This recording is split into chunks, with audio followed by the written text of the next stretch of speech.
So ayan, welcome back to my YouTube channel mga ka-idol. Magandang gabi po sa ating lahat. At alam ko po yung mga nasa Pilipinas ay naghihilik na ngayon. Gabi pa lang po dito sa Saudi at alas 8:30 pa lang po ng gabi. Kaya yan, napag-isipan ko po na mag-video mga kalods kasi nga na-miss ko kayo. At sana po ay na-miss nyo rin ako. Nais ko po magpasalamat mga ka-idol sa lahat po ng mga sumusuporta sa akin, sa lahat ng mga naghihintay ng mga videos ko, sa lahat ng mga naniningil ng mga videos ko kung bakit ang tagal ko mag-upload, kung bakit delayed ako mag-upload, at sa lahat po ng mga nagme-message sa akin na hindi ko nare-replyan. Pasensya na po kayo, busy po ako. Ayan po, haggard pa po tayo ngayon dahil nga, wow, haggard. Ano palang hindi haggard sa akin yun, char. So, syempre, ibig sabihin mga ka-idol ay pagod na pagod po ako. So, ang sakit po ng paa ko, no? At, syempre, sa lahat nga po pala ng mga silent viewers ko dyan, mag-subscribe na po kayo, mag-comment, mag-like, mag-share na rin, char. Yan, no? Salamat po ng maraming mga kalods, no? Siguro ganito lang yung gagawin kong mga content. Siguro panay-panay na lang siguro magkukwentuhan tayo. Ikukwento ko na lang siguro kung ano yung mga nangyayari sa akin kasi baka mamaya pag gumagawa pa ako ng content dito minsan kasi medyo mahirap kasi nga parang minsan baka mahuli ako o huhulihin nila ako, yung ganun, yung habang nagkakamera ako dyan baka mamaya mahuli ako. Ganun. Parang baka, basta hindi ko alam. Kasi 2 weeks pa lang ako. Siyempre, 12 na bukas. So, good luck pala sa mga boboto bukas. Vote wisely. Yan. Siyempre, ayan po. Hindi po ako makapagboto kasi nga, nagtatry po ako na mag-login online. Makapag-registered online pero hindi po ako napag-registered kasi nga nung nag-register ako hindi po tinanggap yung aking registration. Hindi ko alam kung bakit, basta sabi sa akin hindi tinanggap. Kaya ayan po, good luck to me. Hindi ako makakapagboto ngayon taon na to at siyempre baka sa susunod na taon din dahil 2 years pa po tayo dito sa abroad. So going back mga ka-idol, yung kwento ko kanina, Happy Mother's Day nga po pala. Mother's Day nga po pala ngayon. At syempre, pag-upload ko nito late na kaya belated Happy Mother's Day po sa lahat ng mga mother. Pero, nagpapasalang pa rin po ako ng marami sa inyo, no? Kasi nandyan pa rin po kayo at palaging sumusuporta sa akin. Ayun, going back sa aking topic. Ayan po.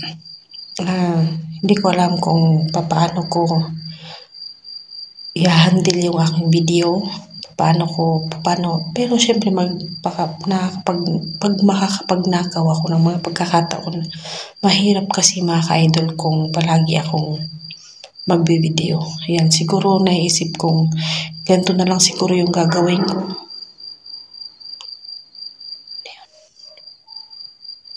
Magdadaldalan lang muna tayo, magkukwento ako sa inyo. Tsaka ito, ganun din naman kapag nagbibideo ako, nagbo-voice record pa rin naman ako.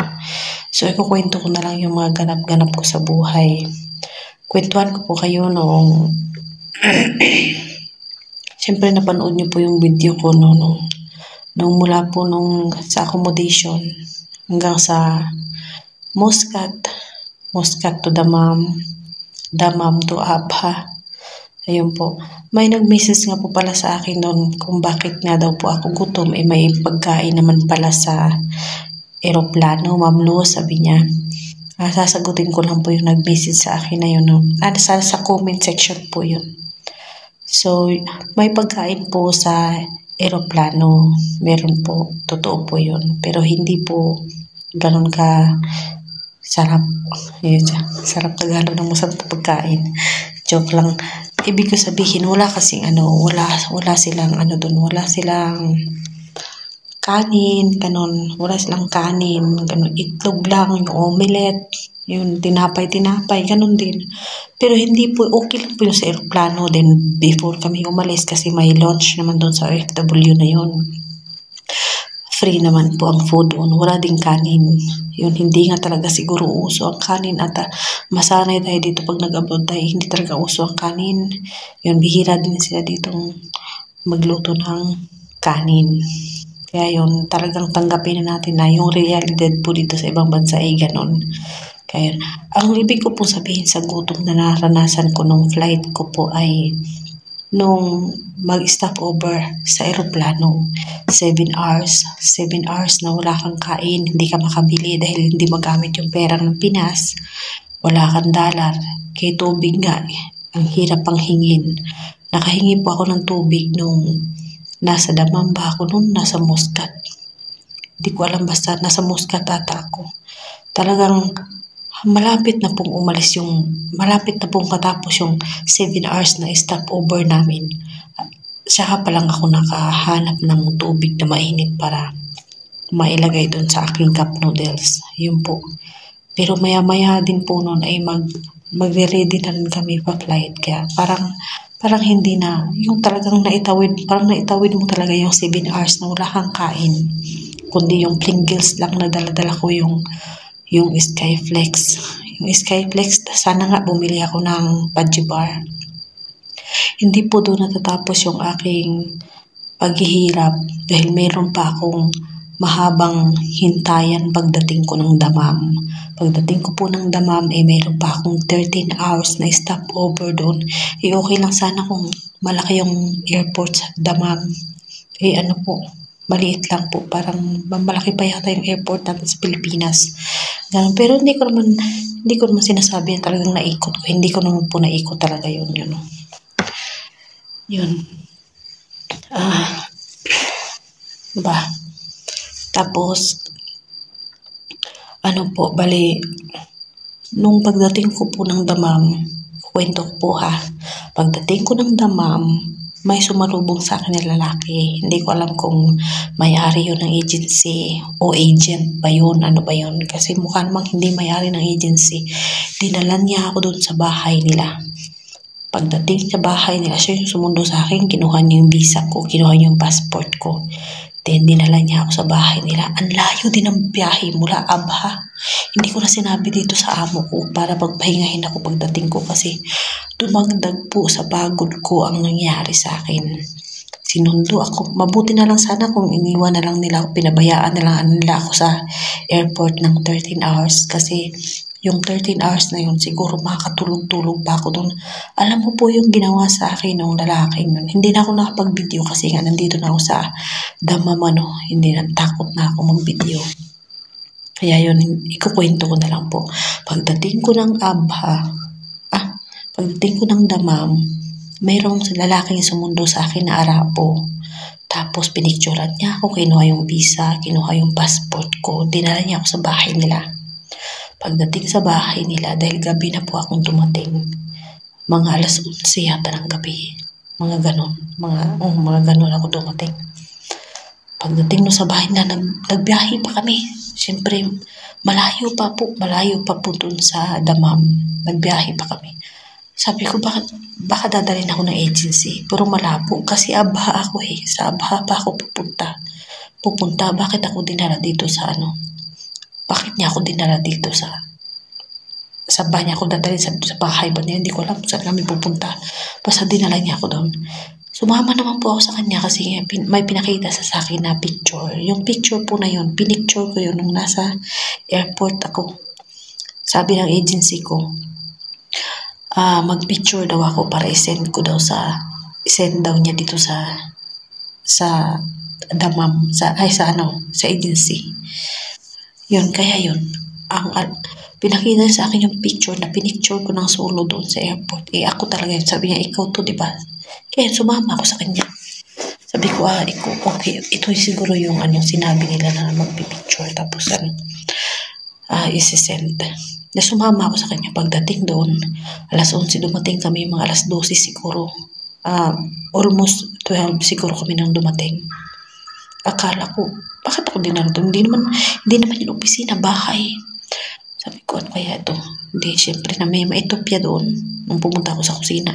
Hindi rin ako pinagala-gala nung nagpunta ako sa kusina kasi yung diretso pagkapasok sa kanila. Kaya, yun, nagpunta ako sa kusina. Then, sabi sa akin, doon ka, pumasok ka doon, ilagay mo yung bag mo, sabi nung asawa. Kasi nung sinundo ako sa sasakyan, ang gulo ng kwento ko, nung sinundo ako sa sasakyan, maya-maya dumating yung asawa ng Warapo. So, dalawa silang mag-asawa nung dinala ako sa bahay nila. Tapos yung asawa niya, sabi niya sa akin, diyan ka matulog. Binigyan ako ng kwarto, parang sala. Hindi ko maintindihan, parang sala lang na mayroon nandun. May comforter, may unan doon, meron ano. Sus, matulog kayo, sabi niya. Tapos sabi niya, kumain ka na ba? Sabi ko, hindi pa. Tapos, nag-expect ako na baka mamaya bigyan ako ng pagkain.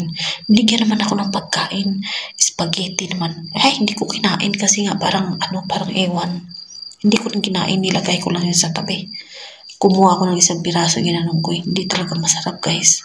Promise, kaya yun. Ang ginawa ko, hindi ko kinain. Yun, nilagay ko sa tabi. Tapos, sabi niya, matulog ka dyan. Binuksan niya yung aircon, matulog ka dyan.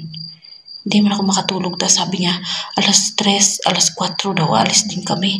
Diyos ko, alauna pa lang. Alauna, mga 1:15, 1:20 na, mga ganun. Ano nang nangyari? Parang pinagod lang ako doon, Tapos lumakad na naman kami. Sabi ng lalaki, kinatok ako dun sa pintuan, sabi ng lalaki, mag-ayos na daw ako. Ihanda ko na din sarili ko dahil babalik kami ng airport. Pinagod lang ako sa biyahe. Alam niyo ba guys, pagdating ko dun sa airport, biyahe naman ako. Hindi naman ako nakatulog. Nasubrahan pa yung biyahe ko. Sumobra parang sa pagod ko. Ayun, pagdating ko naman ng airport, di yun. Inikot naman ako nung hayop naman na yung lalaki na yun. Nakakainis. Sobrang pagod na nga ako. Inikot ako dun sa airport kasi nga, ang biyahe ko pa papuntang Abha. Alas 11 pa. Alas 11 ginawa niyang, parang nirebook yung ticket ko, ginawang alas 9. Alas 9 ng umaga. Tapos yun, hindi ko nangyari. Hindi man lang kami umupo. Umakyat sa elevator, bumaba, umakyat, bumaba. Parang baliw talaga yung nagdala sa akin. Iwan ko sino yun. Sabi, halika dito, yan, ganyan, babaan naman kami. So, anong ginagawa nito? Paikot-ikot sa airport. Punta naman siya doon sa entrance, nagtatanong naman doon sa lalaki doon. Anong oras? Alas 9 pa? Kung alas 9 pa, dapat mga 8 daw. Ganun, baka mga 8 na pipila na. Ganun, mga 8 pa. Ilang oras pa, paikot-ikot doon. Hindi naman umupo. Kasi nga, kung uupo ka, sabi niya, halika, punta tayo doon sa Tapos tapos manyakis pa kasi nananagi pag nasa elevator, nananagi. Tapos basta manyakis. Tapos maya mga alas 4, meron siyang sinundo na naman na Ethiopia. May sinundo siyang Ethiopia. Tapos sinagi-sagi niya yung puwet. Sinagi-sagi niya. Tinatabihan niya sa elevator. Tapos sinasagi-sagi niya yung puwet.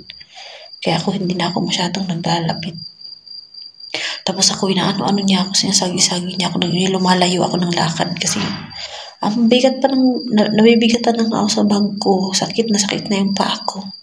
Nilakad pa kami ng nilakad, uupo naman, lalakad naman, hanggang sa maya-maya, yung Ethiopia na yun, dumating na yung kanyang amo, sinundo na siya.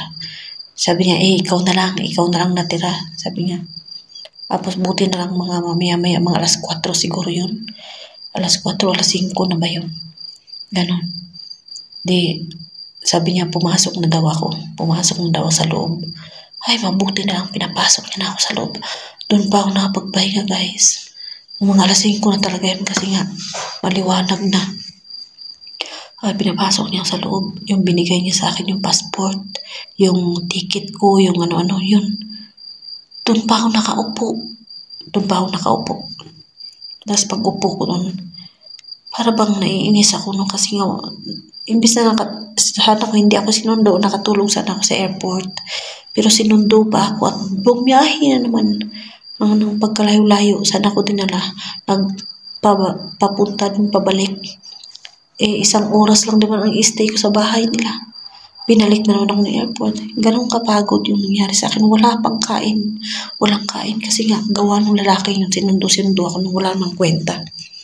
Tapos yun, maya-maya pagkadating na pagkabiyahe, alas 9 pa yung biyahe.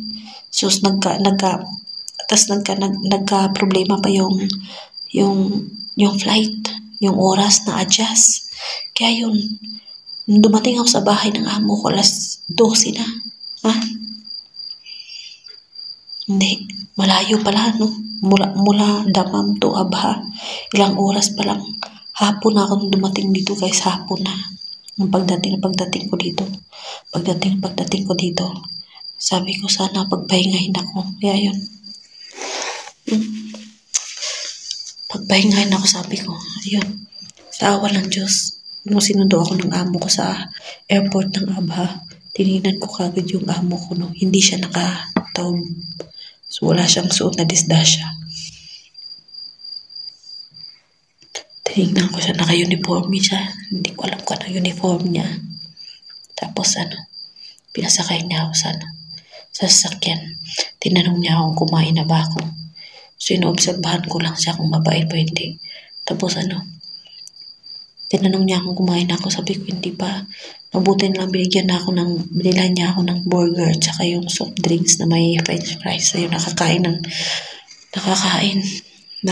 din ng lola mo.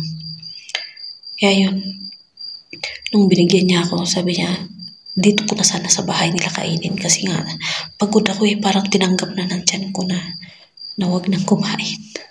Parang napag-adjust sa yung tiyan ko. Lumipas na yung gutom ko yun.